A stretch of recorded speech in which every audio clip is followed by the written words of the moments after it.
Hi everyone, it's Gods Enchantments here, and today I'm going to do another tarot deck review. Well, the previous was an oracle, this one is a tarot. I hope the fan does not disturb the video too much, but it is really hot here in the UK at the moment. So we will try and do our best with the fan going in the background. So today's tarot deck is the Mystical Cats Tarot. This is the box it comes in. Mystical Cats Tarot. This is who it's by. I'm not going to butcher their names. The artist, Mickie, I think it's Mueller. Or it could be Mueller. I'm not really sure. I absolutely love her artwork. She doesn't just do cats. She has several other decks, the Well-Worn Path, the Hidden Path, what's the other one? Let's check my shelf. Voice of the Trees. That she does the art for all of those. It is stunning. She has an Etsy store if you want prints. One specifically for this art, and also one for all her other goddess and kind of pagan related art. So that's definitely something to check out if you enjoy this art. But back to the tarot deck. So it comes in the standard, it's printed by Llewellyn. So it is the cheapy cardboard large box. It's not massively sturdy, it easily gets dinged up, even though this has been kept on a shelf. You only have to knock it and it will ding. But it's not the end of the world. It has gorgeous artwork all the way round. All sides have the art. It is a 78 card deck and a 216 page guidebook that comes with it. So you can get this on Amazon. Loads of tarot places stock it. A lot of people seem to really like this deck that I've spoken to. I have friends with this deck. If you work with any kind of cat energy, it could be a deck for you, because as the name suggests, it is all cats. So we will start with our guidebook. So the one thing I will say about the Llewellyn guidebooks is they are nice. They are good quality, thick guidebooks. They're not little thin sliver of a guidebook.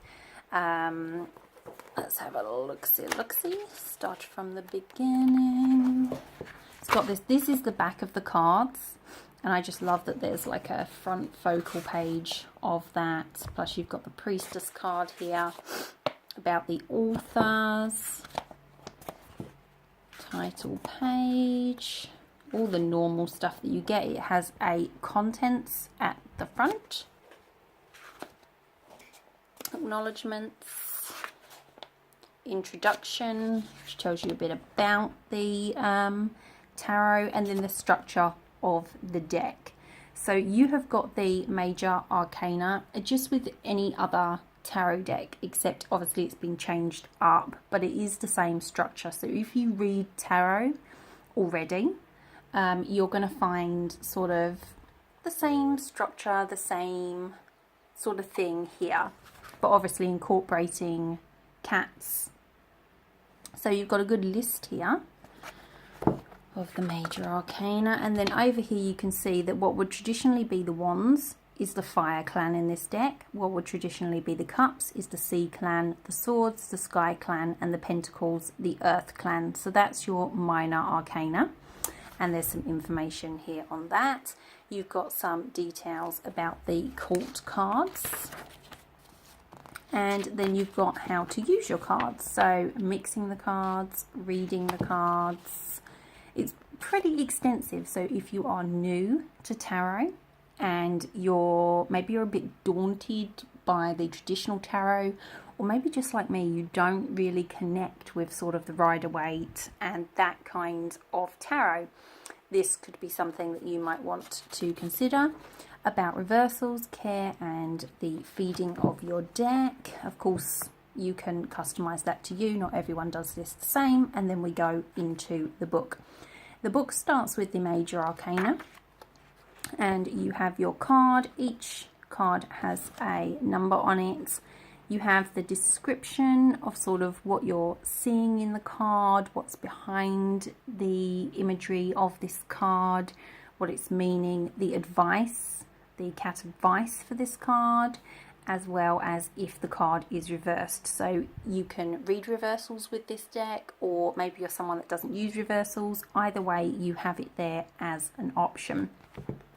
Then it goes through the rest like so until we make it into the clans. So we start here with the cat clans in the minor arcana, and we have the Tao of the Fire Cats. Each section has its Tao about cat goddesses or cat energy associated with that clan and what's going on there. And then you'll come in to the ace. The ace through all the clans is always depicted like this, but appropriate to its element. So they're the only cards that do not have an actual cat featured on them. Every other card is cats throughout. And again, it's the same sort of thing. Then we head to the back, and this is really something I'm quite impressed about in the back of this. Is in the back is the spreads. They're normally in the front, so don't miss this, because it's easy to just think, oh, that's the back of the book, and not actually go that far in. But you have at the threshold, and it tells you about that spread. We have the shield of Sekhmet. So we've got cat related spreads in here which match our cards. There's nothing more frustrating than getting a deck that revolves around something quite specific, and then it just gives you a past, present, future spread, or some really traditional spread that has nothing to do with the deck that you've chosen. So we've got the Council of the Five Tigers. We have a more detailed 9 lives spread. I really like this. If you had, I don't, although I do wonder if my husband could do it at work. Technically, you could scan this in and blow it up and print it out on a large piece of paper or card, and you could colour this and actually use this for doing your spreads on. If you had that ability or were quite crafty, you could recreate it. And then in the back you have some of the original sketches with some little information on them from when Mickie was creating them, which I like to see. It's kind of her process there, what she wanted to include, what each thing was kind of saying to her at the time. And then we come to the back of the book. So it's a really extensive, excellent book. So beginner or very experienced tarot reader alike can all get something out of this guidebook. So on to the cards, which I have here. Let me just move that. The reason they have the crystal on top is because these cards are out on my altar constantly. They don't get put away. They are used every single day. If I'm doing client readings, I will often use this deck or one of the other decks I mentioned earlier in this review, like the Well-Worn Path, because, oh, well, I will show you the deck. So they're not in order because, like I say, I have had this deck for a while. A word on the cardstock. Again, Llewellyn cards. So the cardstock is a bit flimsy. And as you can see, there is wear on the edges of my cards.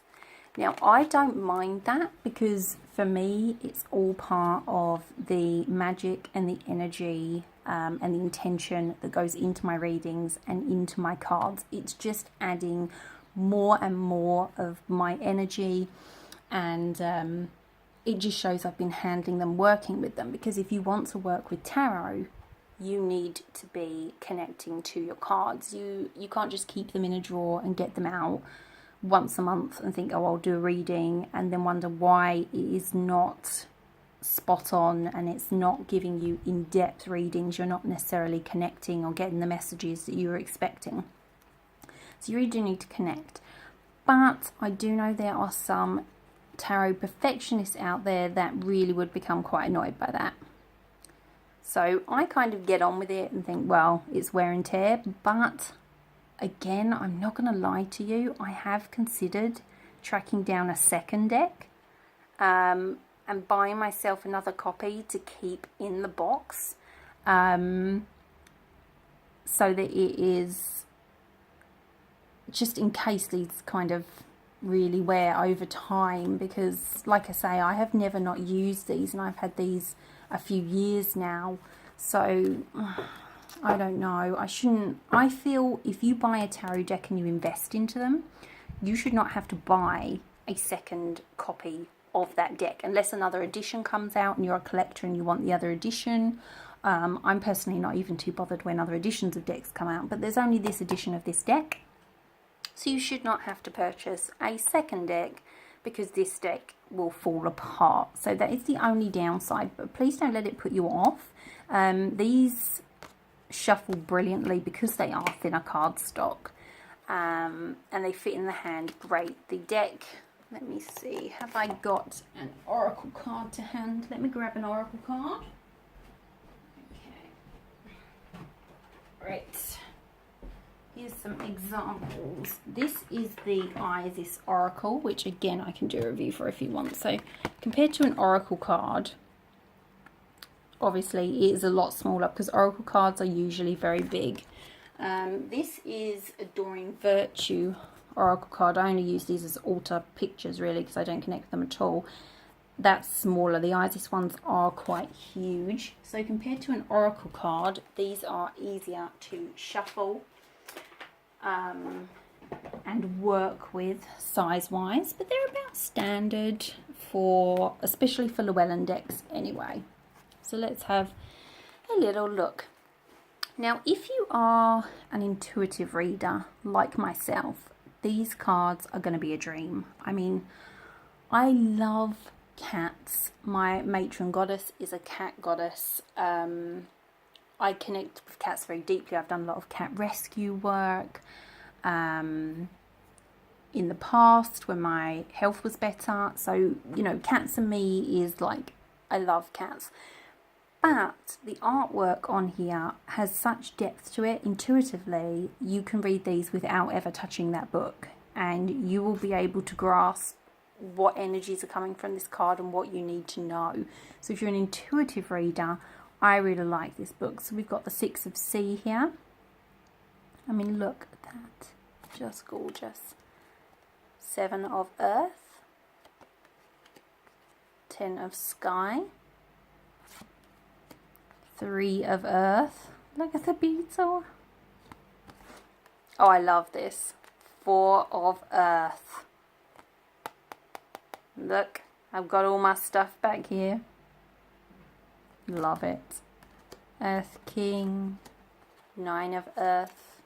Sky King. 7 of Fire. Sky Queen.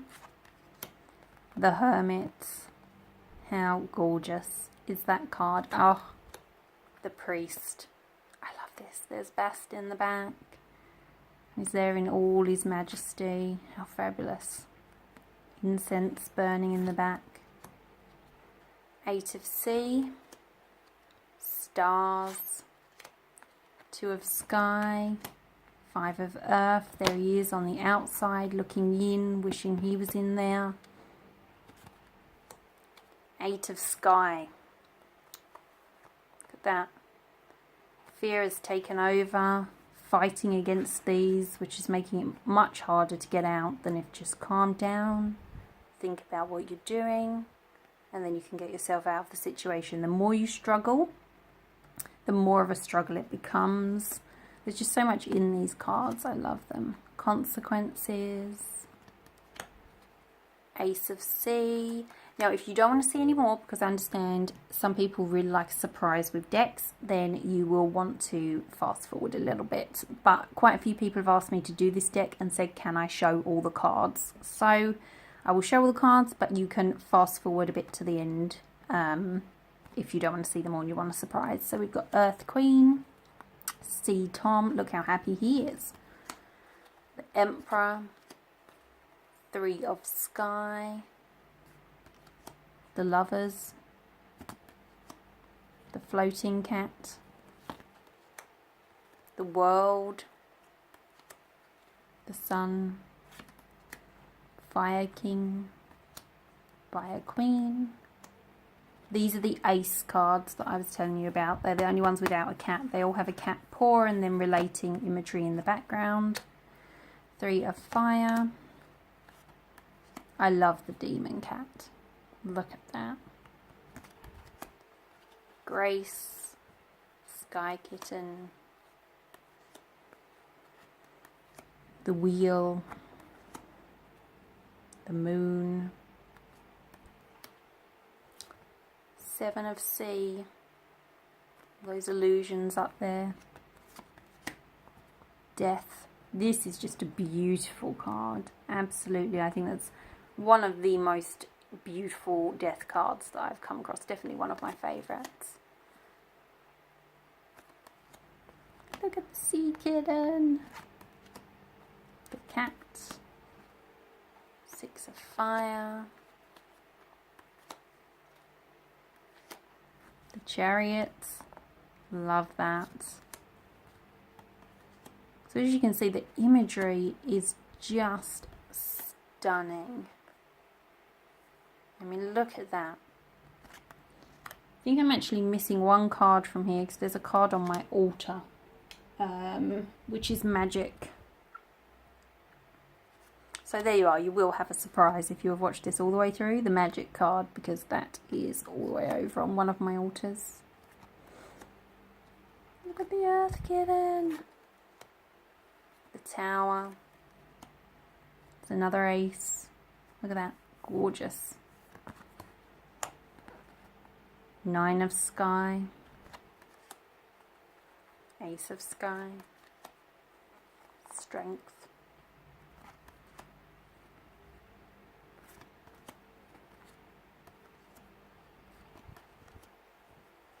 Priestess.